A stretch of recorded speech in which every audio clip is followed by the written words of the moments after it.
All right. Trying this going live thing again. Um, Unfortunately, I don't think it's sending out a notification to anyone. I hadn't quite figured out why.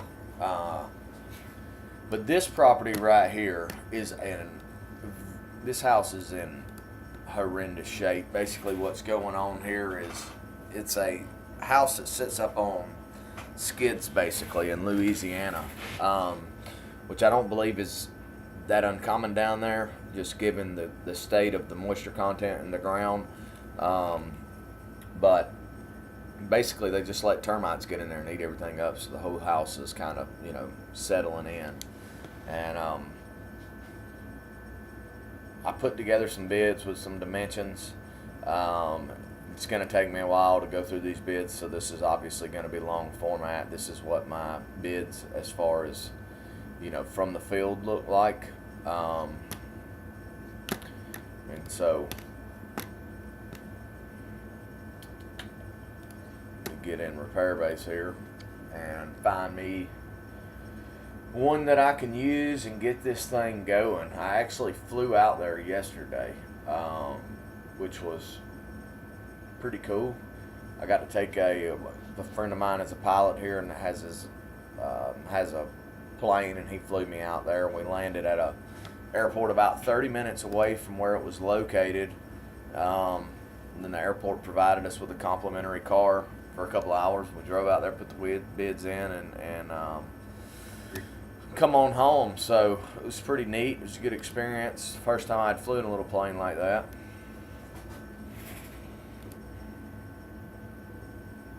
Hello. Hey Josh, how's it going? It's going well. How are you? Oh, not too bad, not too bad. Thank you for offering, out of your busy day to come on here. Well, this is, it's not anything extra for me. I Yeah, this is something I have to do today anyway, so it's pretty easy to do it. sure. Recording. But do you Yeah. use Repairbase now? Um, I haven't been yet. MSI, I'm a little newer to the industry compared to you. We're just a pretty small operation. It's kind of like help as needed. We cover like an hour and a half, and um, yeah, basically been making really good money doing everything other than the more involved repairs, like the simple repairs we've been doing a lot. And we've had some repair base approvals submitted by Guardian on our behalf by some upper managers. So I'm aware that it's time to really up the game and learn it because it's so useful. But at this time I haven't actually used it yet. Well, it's you. So basically, you get for $9.99, you get an address that you can use, and then you get up to, I think it's 20, maybe 25. So you can use the same property 25 times, and I'll show you if you stay till the end. If not, you can come back because this will automatically Sure. upload. But how to change the address to the address that you want, and I just normally try to find one Okay, that's cool. geographically close to where I'm at, so that I'm not paying $9.99 for every single one. But so this is what my bids from the field look like.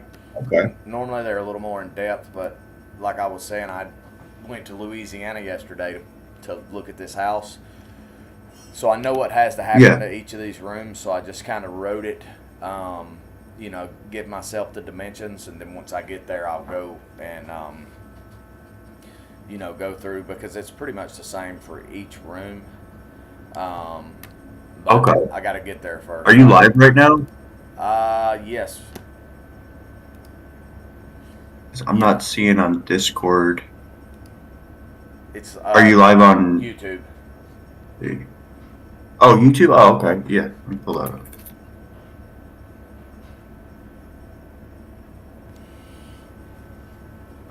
Oh, okay, cool. Awesome. So you can see it. Yep, got you up here now. Good to go. Thank you. Yeah, I'm not very familiar with all of this. I'm just going to be honest with you. But No, that's fine. so this is what my bids look like from the field. I write this down in Microsoft Word on my phone, and then, normally my mom does Okay. this, but she is out sick, so um, Okay. I'm gonna be the one. Which I still have to do some every now and then, but she is a lot quicker than me, so you'll just have to bear with me. But you can see, man, Okay. there's a tab here for pretty much everything you would do. So landscaping, trees, and then right here, that is and see they have one for your first tree, and then each additional tree you remove after that. So you're going to want to make sure if it's your first one, you choose Okay. the first one because it pays more. And then I just put my Okay. verbiage, that I wrote down in my notes, like from the field. I just copied that into the description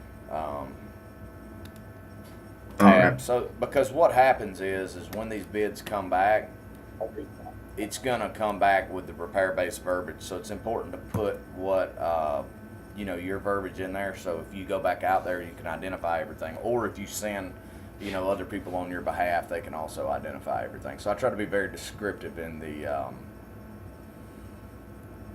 in my verbiage that I'm putting in Okay. there. So Okay.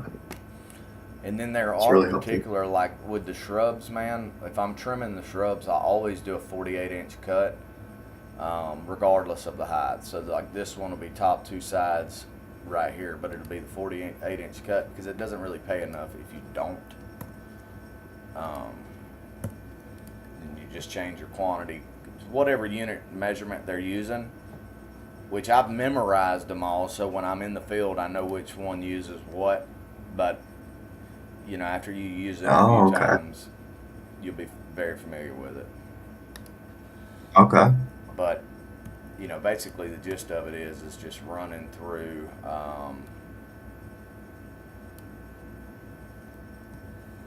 and then writing everything or copying everything over.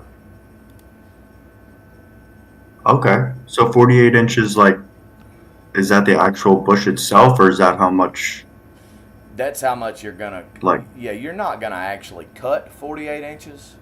Um, but the reason that you put it in there is so that it doesn't pay. Like if you do 24-inch cut, the pay isn't really worth doing it, in my opinion. So I just always choose the 48-inch cut. And if you come okay. in too high on anything, they'll adjust it down, and then you'll have the opportunity to do it for that price. Okay.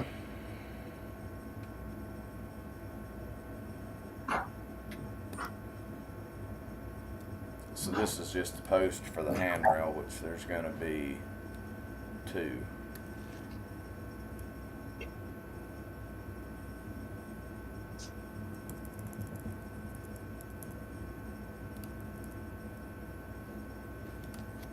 Change the quantity. All right.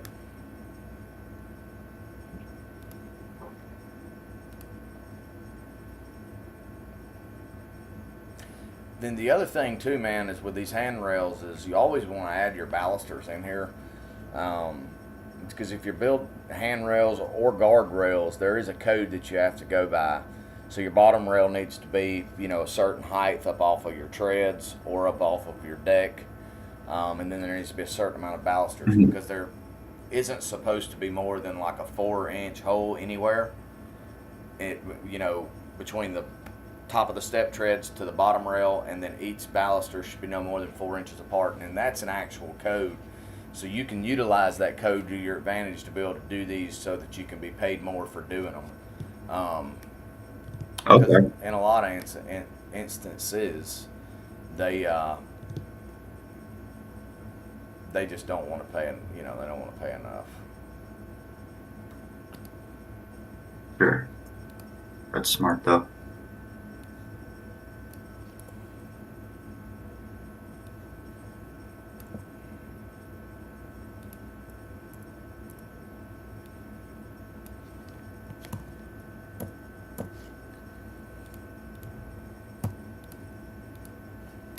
And it is, I mean, it's, you know, it's time consuming to do this, man, but the juice is definitely worth the squeeze, in my opinion. Yeah, you're just gonna higher chance of approvals and just more approvals overall per property. You're Your, utilizing it right. man, my approval rate is really, I would say probably 75%, somewhere in there. Um, That is amazing.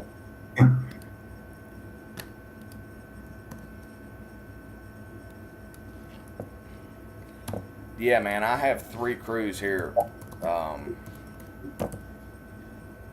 that leave out of here, like my home base, every single morning, and 2 of them every day are going to do approvals. We have an approval to do every day. This year we've had one to do every day of the year, and right now we could probably do 7 days a week for at least the next month, and you know, just to be caught. I mean, this has been a very bizarre year. Normally it's not this busy right now. Can't go wrong though. Oh no, man. I mean, dude, I love having. You got, do you guys cover like, I forgot, did you say you cover like 4 hours with your crews? No, so we cover. I'll show you.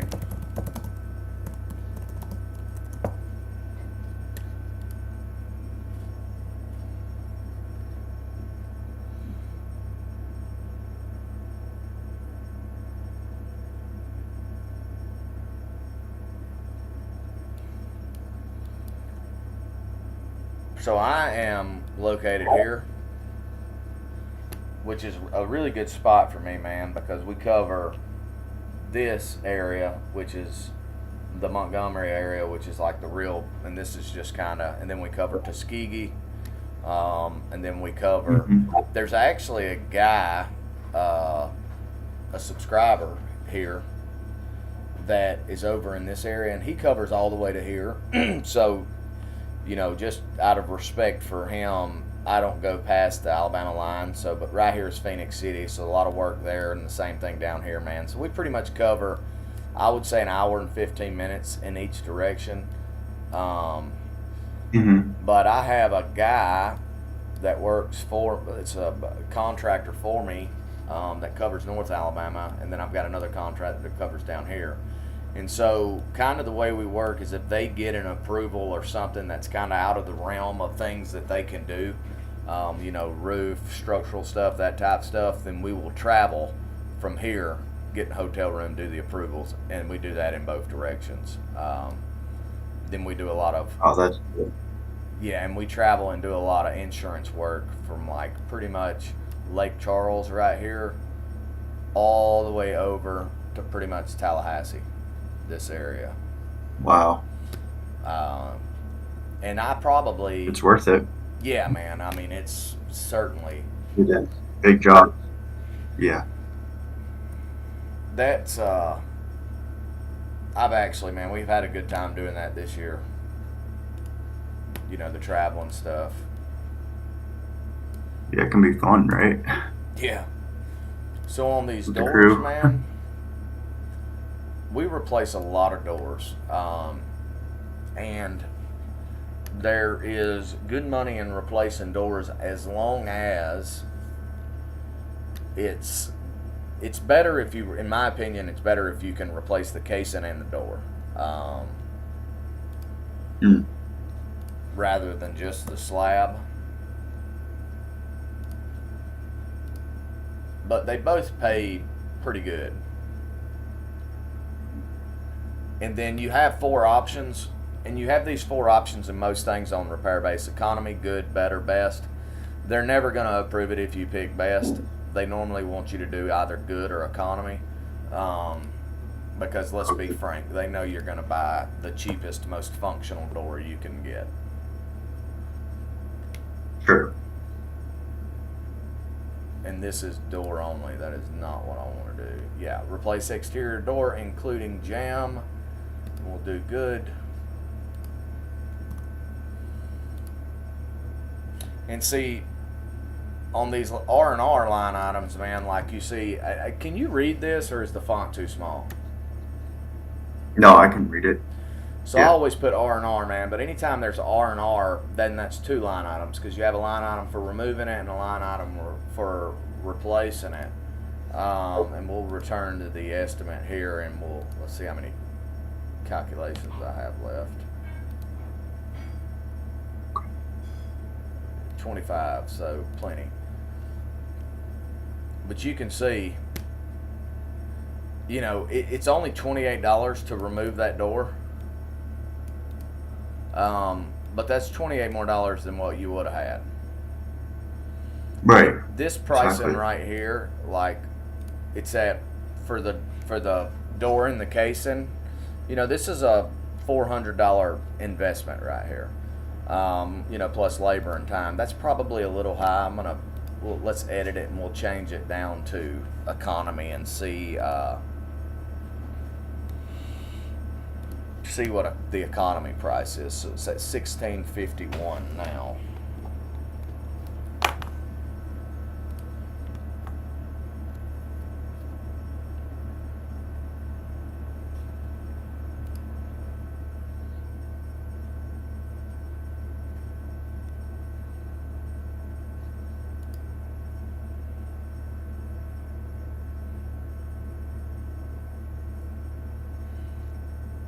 And see, the good thing about Guardian, man, is they take your bids and they mark them up. So you're actually going to get the price that's on this. Yeah, that is really nice.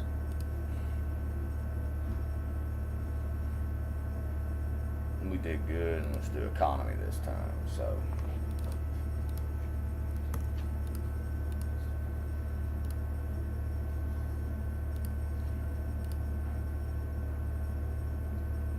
Yeah, so I mean, you can see the price there's a $200 difference between economy and good, but I'm okay with this price. That's more realistic in my opinion, so I'm going to leave it at that.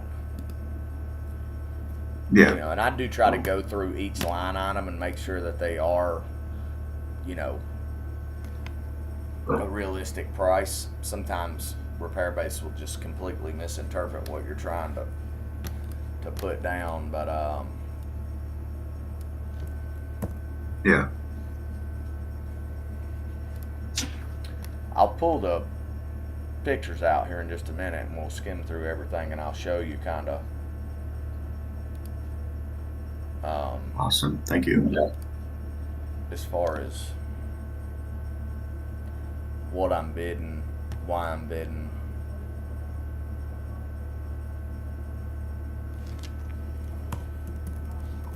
And I'll tell you another secret. HUD does not like to approve the remove the shrub line items. So like if you come down here, you have remove vines.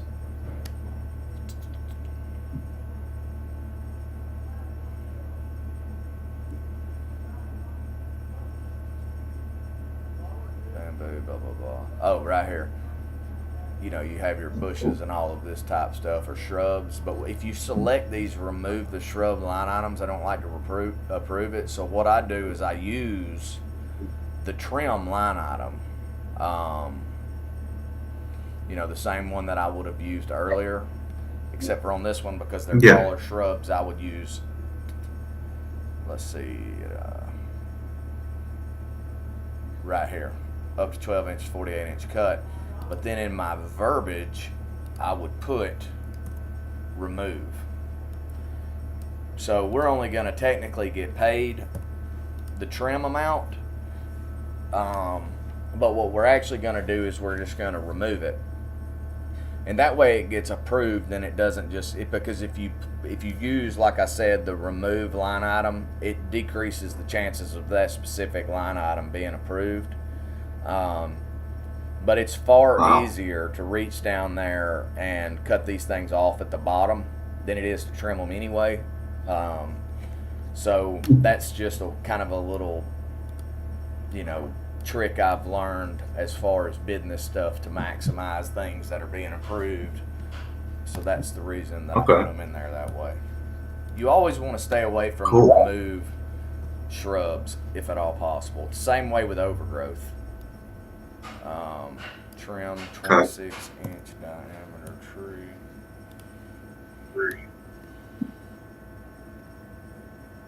And you all, because you want all of these approvals to get approved. Like these are your most, uh, as far as I'm concerned, they're the most profitable line items. All of your exterior stuff. Yeah, that's that's pretty much what most of our money has been made on, especially considering stuff grows in the lowlands over here in Myrtle Beach and extended areas. But yeah, we've done really well just off of that. That's probably why I've put off, educating more on repairs and stuff because I'm not a tradie from, uh, like I got into this field afterwards, working for my friends, and then so I still have a ton to learn. So I really really appreciate you making the content you do. Yeah, well, when I got into it, man, it was it was that. Well, I had such a tough time finding information, and I really don't mind doing this, dude, because I want to help people, man. I mean, we're all the better we are as a whole, the more we can charge as a whole, the more money we make as a whole. True. 23 by 17. Gotta get my I normally use a calculator on my phone, but I've got my phone tied up right now.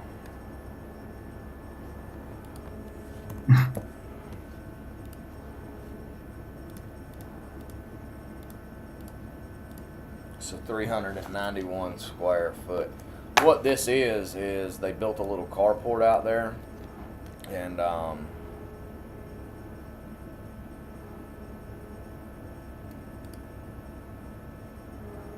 they had zero termite protection. That was a large part of the. We're heading out. All right, I'll see you. Sorry about that. No, you're fine. My- Termites got to it, huh? Do what? Yeah, termites, man, pretty much destroyed everything. That's the biggest issue with the house is the termites. Hmm. And then you can see here, man, like when I'm, so I have the trim the shrub line items, and I put in my verbiage that it's touching the siding and the fascia, which, is important for them because that increases the chances of it being, and here is the, what it actually looks like. But it's these shrubs right here. Okay. Let's see if I can get around here.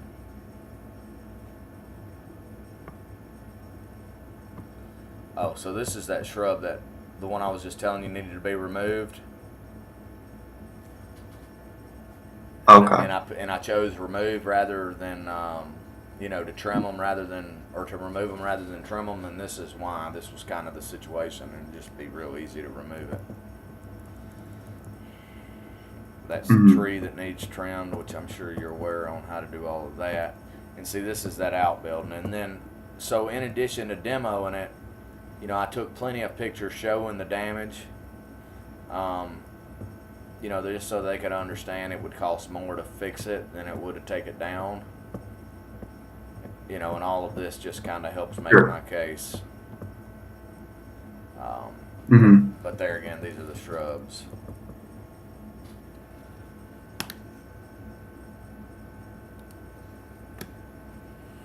And the thing is, man, once you bid a few houses, they're all pretty darn close to the same.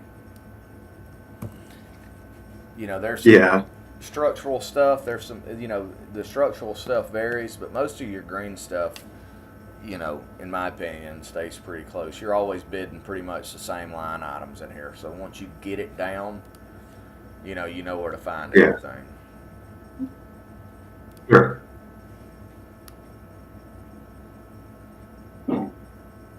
I remember you said you had a separate roofing company. Do you do like roof replacements for your preservation clients, like by your roofing company, No. or is that separated? So Paragon, my company, Okay. because so I have a builder's license, and that builder's license is valid for both companies, but I keep everything separate just for liability reasons. So everything to do with property preservation Sure. goes through Paragon, and then everything else that's separate from property preservation goes through the roofing company. Okay. That makes sense. But I do much better, in property preservation. It's a lot more of a headache from a technical side, but the customers in this are so easy to deal with. I mean, you don't have somebody standing over True. your shoulder nitpicking everything you do. Not that that's a bad thing, but Yeah. the fact of the matter is it's much easier to do things in this because you kind of get to do them the way you want to do them rather than you having to do them the way someone else, you know, has a mental Yeah. picture of it. True. Very true. So I've already used the first tree line item. I used it on that other one, so this one will be each additional tree, and it'll go under this one. And once we go out later on, and we actually queue up the numbers, you'll see there's a significant difference in price from the first one to each additional. So always make sure you utilize that first one line item. Okay. I suppose the reason it's more is they just account for you having to go there and unload, your saws and blah blah blah blah blah.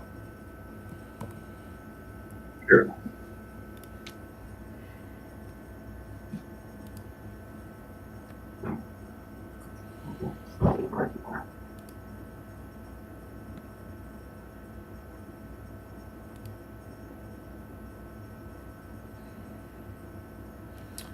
You got a busy day planned? Well, just with family today, I was just doing some bids this morning. But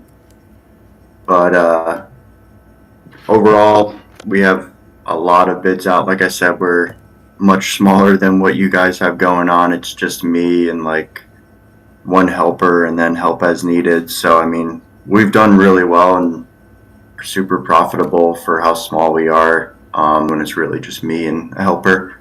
But yeah, it's been frustrating the past couple weeks putting a ton of bids out and just it is how it goes. It is what it is with preservation, the highs and lows. You probably have less lows because of just the sheer amount of approvals and stuff. So like there's no slow period or anything, but this year's been great overall. Just couple couple weeks of I don't know, just nothing to complain about though. It is what it is. Just have to keep at it. Well, I will tell you this, man. Do not ever be discouraged because of the size you are. Size does not represent money. Size may represent sales, but sales does not represent money. What's important is profit. I mean, you can do $2 million worth of work in a year and only make 200 grand, or you can do $400,000 worth of work in a year and still make 200 grand. Like the amount of sales, the size of your business, that doesn't represent success from a business standpoint. Because from a number Yeah, standpoint, I've pretty much, even though throughout all my growth, I think I've probably stayed from a profitability standpoint pretty close to the same percentage wise. But that's what I tell Danny. He's a real good yeah, friend of mine. Don't ever just look at somebody and the sheer volume of work that they're doing and conflict that with money that they're making, because it's two totally different things. True. And if I could go back, man, I That's a would good be point. like what you are, dude. It was a much. It was a lot more fun then, man. The more people, and I didn't mean to get, um, you know, to where I'm at right now. It's just kind of, it just kind of happened, man. I have a tendency to They just all, like, well, they're the best. yeah, and I like challenges, man. So then when people offer, like they're like, hey, man, you want to go to, Louisiana and do this job, and I'm thinking about it, and I'm like, yeah, man, that sure would be cool to try to do that, and then we just end up. That's kind of how it all started. It's awesome. What all equipment have you? How long have you been doing it? Um, it's been about 2 years, and I'm about to get a 16-foot dump trailer. But right now, I have like I've been hand unloading. But we have a 14-foot utility trailer and an 18-foot cage trailer, and just like a 1500 pickup truck and a 3500 like plumber's van Chevy Express. Yeah. Um, so we're definitely going to get that dump trailer. And I was looking at nothing compared to what you have. You have like the baddest dingo they make, which, and then just educating over this winter. Cause like I said, my biggest thing is just knowledge when it comes to repairs and a lot of those other things that is holding us back for being more well-rounded and more of a one-stop shop for them. Like I'll go out and do big, super overgrown cleanups by myself. Like I'll get in there and outwork anyone. But if you're leaving repairs, just not monetizing a lot of things on properties, I feel like that hurts us. Maybe the national sees like we're not, monetizing the property the way we should be. And um, but yeah, did you pretty much grow up around? I don't know if I'm phrasing the question properly, but did you do a lot of these repairs like well before you got into to preservation? Yeah, it's funny, man. I talk to my father all the time about this because I envy a lot of people, man. To me, being a master of something is such, something that you can really hold as a badge of valor. Like, there's just so few people who can honestly be, a master mason, just a master Sure. at any specific trade, electrician, plumber, whatever. What I've always been is just a jack of all trades, master of none. I can do a little bit about a lot of. I can do a little bit of a lot of stuff, and Hmm. so as I grew, I just kind of looked at that more as a weakness rather than a, you know, benefit. So when I hired people, I always hired people who I knew were masters at a specific trade, and then Mm. I don't ever go to a job and act like I'm the smartest person there. Like, I don't care anything about that. What I care is things are done to code, things are done right. And so when I hired people, to make a long Mm. story short, I just hired people who were better at things than me, at things that I thought were my weakest, my weaknesses. But Yeah, but I did that's grow really up a lot smart. around a lot about this stuff, so I had a general knowledge. Okay. But we've done so much of it. And then when I was getting my builder's license, studying and all of that helped a lot. Reading the books, Yeah. like you should order Okay. you know, this right here. And I mean, you can see I have everything tabbed out, man. So when we're building things, I go straight and I can look and see the codes. And it's really not all that hard. It's a little No, frustrating. it just takes a